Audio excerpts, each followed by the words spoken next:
Okay guys, welcome to the ehab.care website. Not many people come to this website when their life is kind of ticking over okay.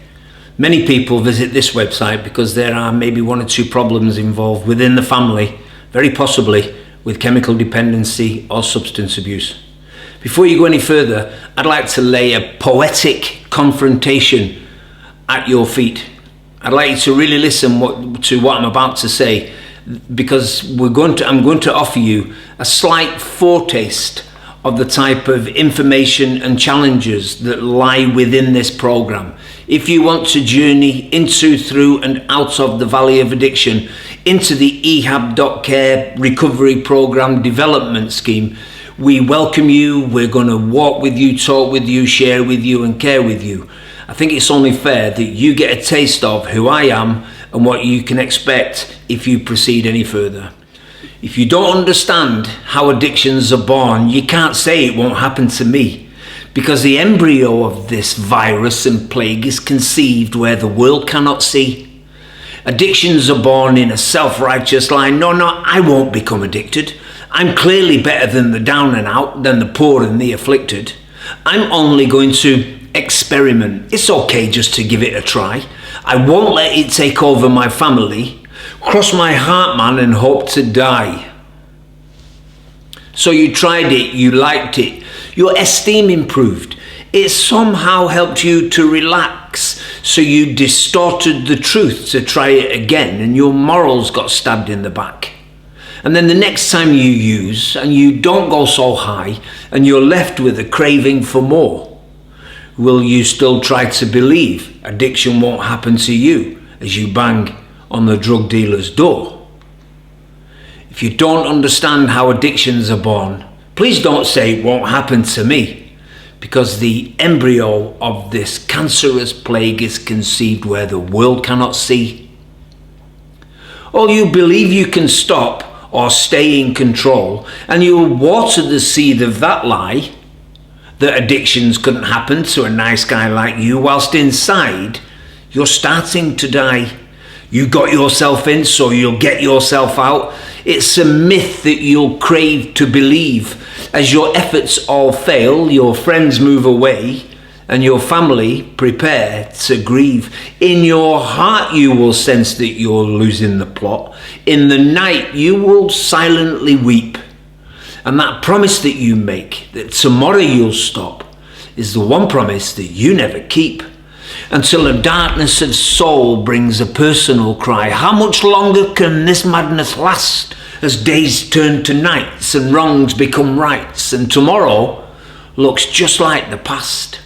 Ambitions dissolve, potentials erode, self-doubts take control of your choices. Your hopes and your dreams go right up your nose. You're just left with a head full of voices.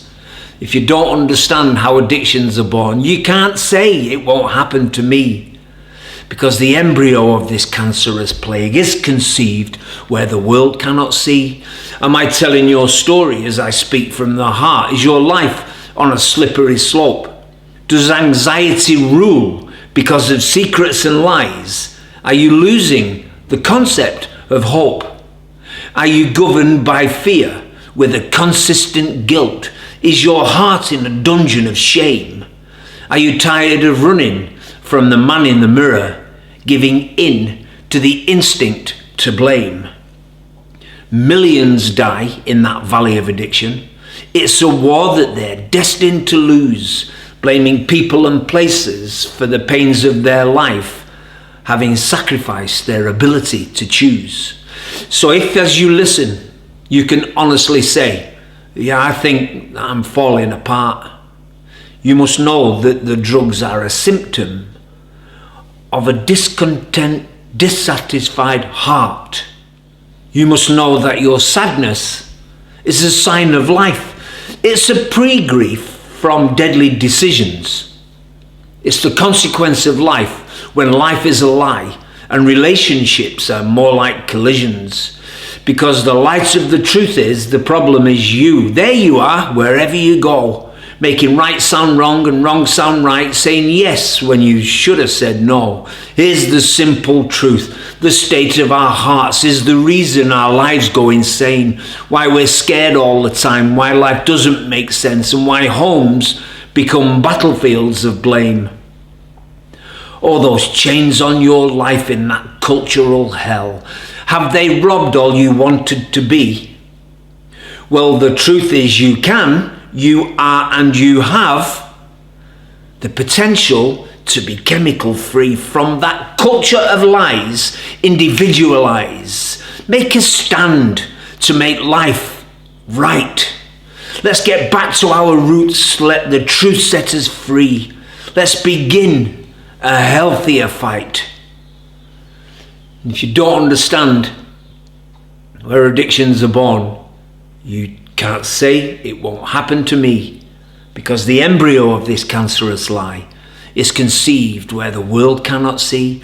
But the day that you see how recovery is born, you'll just know that can happen to me. But the embryo of a whole new life must be born where the world cannot see. If you don't understand how addictions are born, we're ehab.care. We understand. We've got decades of recovery. We slid into the valley, we nearly died into the valley, but we've climbed out of the valley of addiction. If you want help, we're coming in to get you.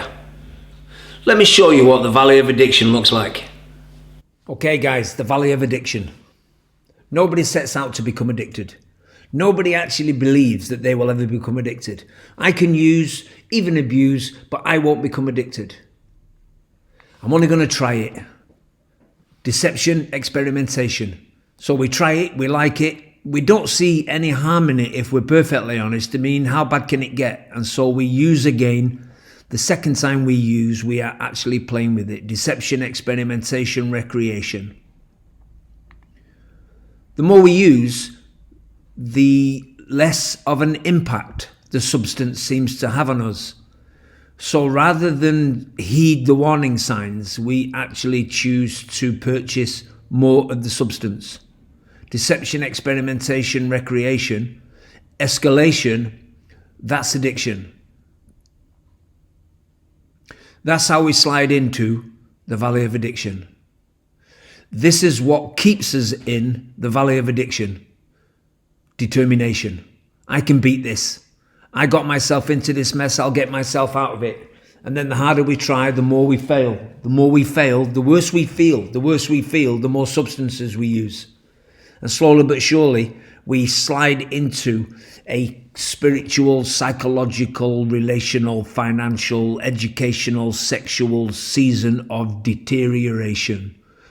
And the more we slide into that valley of desperation, the harder we try. I got myself into this mess. I'll get myself out of it. Listen to me, please, my friend. If you could have beaten this monster, you would have beaten it by now.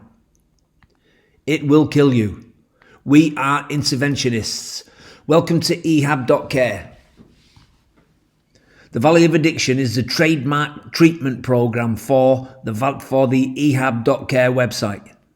This program has been taken straight out of the private sector and is now being delivered to you right there where you are.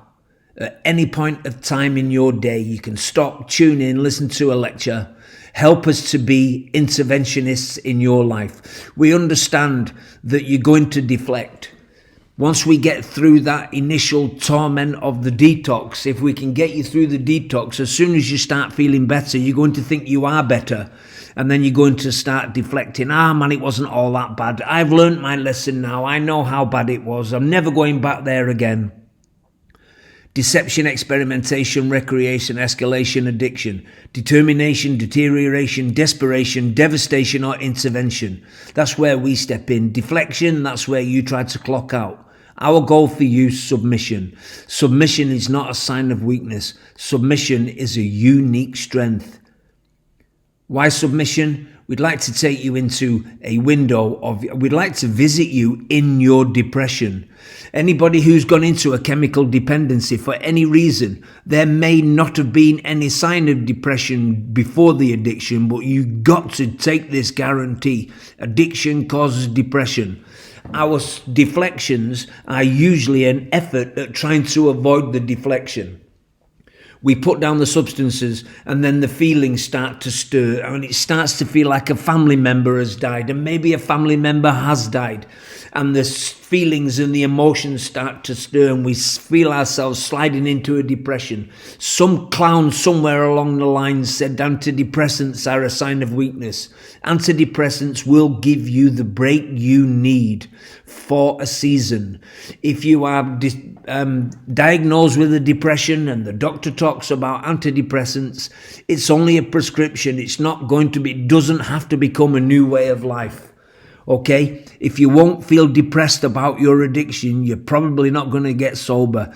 If you won't go into a period of grief about your addiction, that's because it's not yet dead. We're going to take you through a window, through a season of reflection. We don't really mind how dark it gets in there. You're not going to be left in there. We're coming in to get you. We're going to wait until you're ready to climb out, and we're going to keep showing you exactly how and why you got into this position. We're going to turn the lights on for you. As soon as that light comes on and you start to see exactly what it is about you that needs to be amended, reconditioned, removed, healed, changed, that's your window of correction. Welcome to recovery. That, ladies and gentlemen, is the valley of addiction. Deception, experimentation, recreation, escalation, addiction, determination, deterioration, desperation, devastation, intervention, deflection, submission, depression, reflection, illumination, correction, recovery. Welcome to ehab.care, guys. We look forward to working with you.